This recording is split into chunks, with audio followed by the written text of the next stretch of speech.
Bonjour et bienvenue. Dans l'approche de la science unifiée de Nassim Haramein, l'univers, me semble-t-il, nous adresse une invitation à s'émerveiller, un peu, beaucoup, passionnément, comme il nous plaira, tout le contraire, en somme, de la science déterministe classique, érigée en dogme fataliste depuis bientôt 2 siècles maintenant, une science qui décrit l'univers comme une machine gigantesque, froide et implacable, destinée à combiner les possibles en fonction de lois connues, de lois encore à découvrir ou de heureux hasards. D'ailleurs, la vie est apparue par ces heureux hasards, mais cela ne nous confère aucune place à part, à nous les humains, car cet univers finira immanquablement par grandir, s'étendre encore et encore au point de disparaître dans de gigantesques trous noirs. Cette approche fataliste et déterministe oblige les humains à lutter contre l'univers pour assurer ce qui peut l'être. Il n'y a pas de quoi s'émerveiller, car dès qu'un humain vient à la vie, déjà, il est assez vieux pour mourir. Cette évidence suscite la crainte du néant, l'angoisse de la destinée. Elle nous fait prendre conscience que l'existence est absurde, c'est-à-dire privée d'un sens évident, car rien ne peut être défini comme suffisamment acceptable. Rien n'est donc assuré dans cet univers froid, implacable, impitoyable et indifférent. Tout est à arracher, et cette logique inscrit la lutte pour survivre au centre de tout, puisque rien ne peut nous venir en aide. L'univers est absolument indifférent à notre sort. D'où le monde que nous connaissons hanté par la loi des plus forts, l'accaparement des richesses, l'exploitation des humains, la violence réactionnelle et adaptative.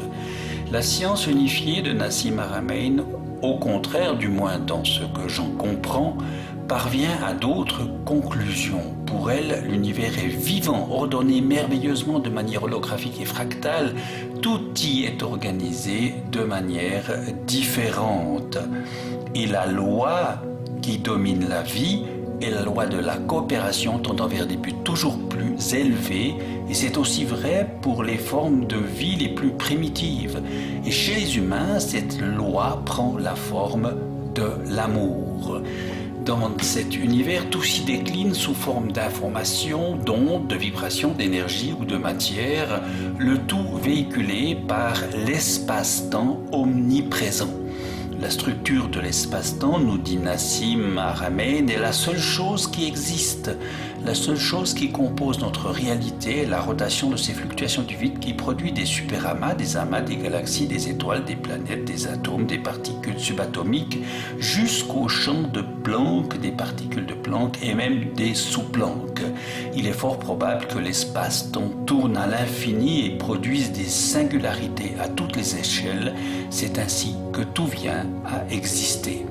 Ainsi, c'est à travers les singularités que s'échange l'information en upload et en download dans la mémoire de la Terre, appelée aussi le champ morphogénique, ou plus loin encore dans la mémoire de l'univers que l'on peut imaginer comme un gigantesque Internet permanent et toujours accessible partout, instantanément et en même temps, simultanément. L'évolution est bien entendu dirigée à travers cet espace-temps, orientée vers des buts toujours plus élevés, incluant des collaborations et des synergies, des formes d'entraide, des partenariats au sein même du vivant, où tout est entrelacé et intriqué. Il y a vraiment de quoi s'émerveiller. Ainsi, par exemple, le ventre des humains est doté de 200 millions de neurones qui communiquent avec notre cerveau principal par des échanges d'informations via le nerf vague et par la production de neurotransmetteurs comme la sérotonine, appelée aussi l'hormone de la bonne humeur par exemple, produite à 95% dans notre intestin. C'est tout simplement incroyable. Notre corps est d'une complicité inouïe. Imaginez qu'à travers les fluctuations de l'espace-temps, il est géré entre des 2300 et 4600 milliards de copies que nos cellules ont besoin de faire. Imaginez aussi que l'espace-temps gère 100 000 milliards de cellules et 100 000 milliards d'atomes, qu'il y a à chaque seconde entre 100 et 200 000 milliards de réactions chimiques dans notre corps, que le nombre de connexions potentielles de notre cerveau est d'1 million de milliards, 10 à la puissance 15, que notre corps est aussi colonisé par des milliards de bactéries et de microbes qu'il faut gérer. Imaginez aussi qu'à travers justement le flux de l'espace-temps, notre corps se recrée lui-même en permanence à 100% en 2 ans et 98% en moins de 365 jours. Imaginez aussi, et c'est absolument fabuleux, que la photosynthèse qui est liée à une protéine baptisée UVR8 sous l'action du soleil qui déclenche une cascade de réactions chimiques dont des antioxydants et des composés qui absorbent les UV comme une crème solaire, et bien ce mécanisme qui a permis aux plantes de sortir de l'eau, de s'adapter à un monde hostile à une époque où la couche d'ozone était en formation, et bien ce mécanisme baptisé UVR8 semble avoir été transmis d'un seul coup à l'ensemble du monde végétal. C'est tout simplement fabuleux, tout comme par exemple le supplément infime de protons par rapport aux antiprotons, 1 sur 1 million de suppléments, sans lequel l'univers ne serait jamais apparu, un univers de rayonnement et de matière, ni par exemple le rapport extraordinaire de 25% d'hélium originel et de 75% d'hydrogène. Ce sont tous des éléments qui montrent que même parmi les 20 constantes fines qui sont nécessaires au maintien en équilibre de notre univers, eh bien ce réglage fin, statistiquement parlant, représenterait une chance sur 10 suivie de 40 zéros. Et l'émerveillement pourrait être poursuivi avec le nombre de pi qui est rigoureusement ordonné, déterminé jusqu'à l'infini. Imaginez que la centième décimale de pi est un 9. La millième décimale est aussi un 9, tout comme la milliardième. Plus surprenant encore, à partir du 762e chiffre après la virgule, on trouve 9, 9, 9, 9, 9, 9, soit 6 9 d'affilée. Pourquoi ? Mystère, mais en tous les cas, il est évident que tout raconte un univers coordonné, ordonné, qui n'a pas de place pour le hasard. Il y a toujours, dans cet univers, toujours contraction pour amener l'information au point d'équilibre et d'échange, et expansion pour en repartir et diffuser l'information. Cela se fait sans même que nous en ayons conscience. Nous apportons à la mémoire de l'espace-temps de l'information et nous en recevons en retour. Sans échange, nos cellules ne pourraient pas se synchroniser. La conscience n'existerait pas. L'univers s'effondrerait dans le chaos. Nous disons ainsi à la mémoire de l'espace-temps en permanence qui nous sommes. Nos rêves, nos espoirs, nos doutes, nos attentes. Nous lui disons nos convictions intimes, nos fureurs et nos terreurs aussi, comment notre vie est appelée à se dérouler. Et la matrice nous met en relation avec des énergies similaires, proches de nous. Elle nous fait don aussi de moments d'inspiration, d'intuition, de prémonition, de coïncidences étranges ou de synchronicité. Oui, il y a vraiment de quoi s'émerveiller.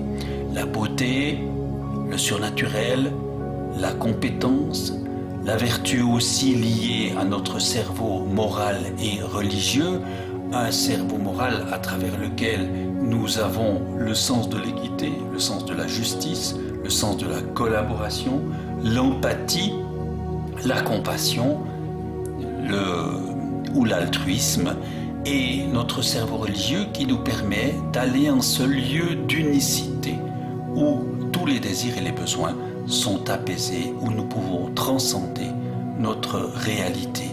Des notions qu'il importe d'accepter au niveau mental, d'assimiler au niveau émotionnel et d'intégrer enfin au niveau instinctif, toujours en recherche de sécurité, d'épanouissement et d'évitement de la douleur.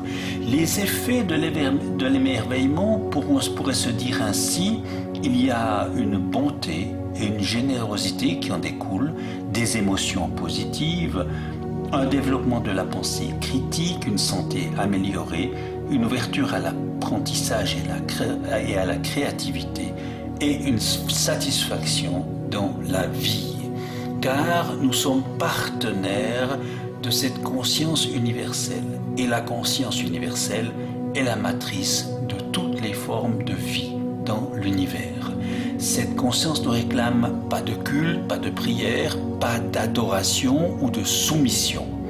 Elle n'encourage à aucune haine, aucune peur, aucune violence. Elle ne tient pas en esclavage. Elle ne produit aucun ennemi, aucune guerre, aucun martyr ou sacrifice. Elle réclame seulement que nous réalisions notre vie avec elle. Voilà ce qui met en joie, en confiance, en reconnaissance dans un partenariat créatif avec la source, avec cette intelligence vibratoire suprême dont tout est issu, nous y compris, en sachant que c'est avec elle, en elle et par elle que nous créons, nous attirons et nous repoussons tout et partie de ce qui fait notre réalité quotidienne. Tout contribue à cette dimension, y compris par exemple une toute petite glande, la glande pinéale qui sécrète des hormones importantes pour le corps. Elle est un cristal sous forme liquide. Elle est unique dans notre tête, au milieu de notre tête. Elle n'est pas isolée, mais en relation avec d'autres glandes, d'autres systèmes dans notre cerveau.